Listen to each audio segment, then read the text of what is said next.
80 शब्द प्रति minute dictation start करते हैं 5 सेकेंड बाद।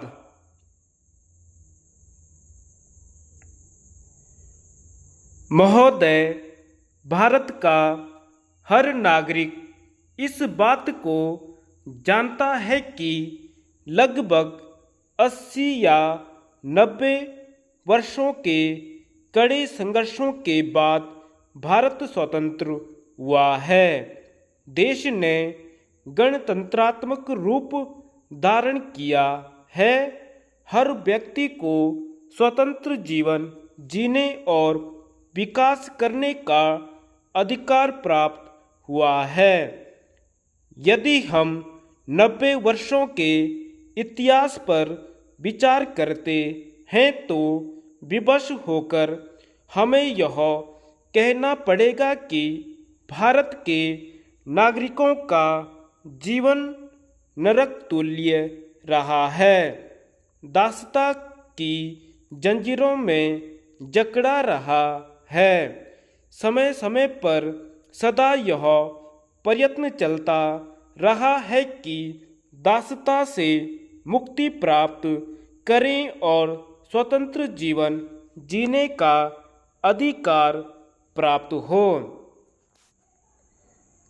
आधुनिक काल में स्वतंत्रता के लिए जो संघर्ष चला वह एक दीर्घकालीन संघर्ष माना जा सकता है। इस संघर्ष में हिंसा के दोनों प्रकार के मार्ग अपनाए गए। इतिहास इस बात के लिए साक्षी है कि राजाओं की आपसी लड़ाई हिंसा के मार्ग द्वारा लड़ी गई थी। युद्धों का भयंकर रूप प्रत्यक्ष रहता था। नरसंहार का बोलबाला था।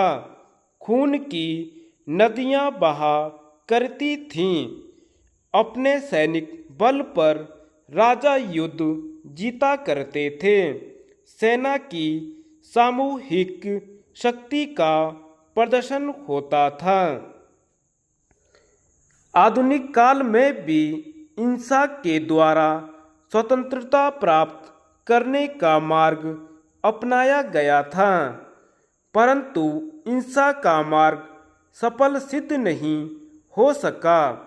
हिंसा के मार्ग को अपनाकर अपने देशभक्त शहीद हो गए।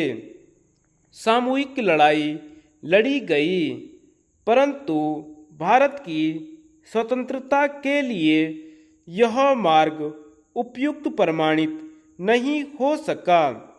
ऐसे विकट एवं कठिन समय में स्वतंत्रता के आंदोलन में गांधी जी का पदार्पण हुआ।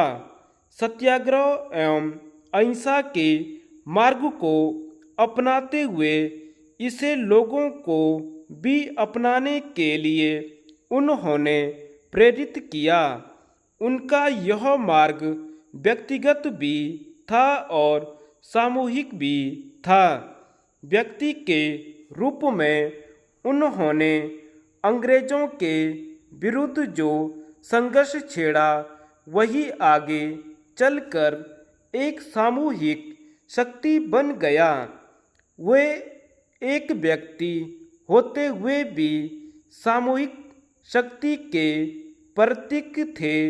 जहां उनके चरण चल पड़ते वहीं असंख्य लोग कदम बढ़ाते गए।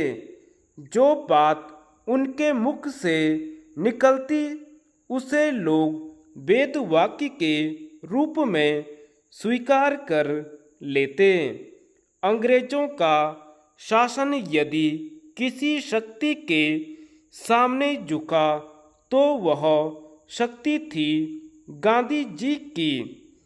ऐसे महान व्यक्ति को ढोंगी या डकोसला कहना वह भी किसी पुस्तक के सहारे अपने आप में एक शर्मनाक बात है। भारतवासियों के लिए डूब मरने की बात है। हमें उनका अपमान करने के बजाय उनकी पूजा करनी चाहिए। धन्यवाद।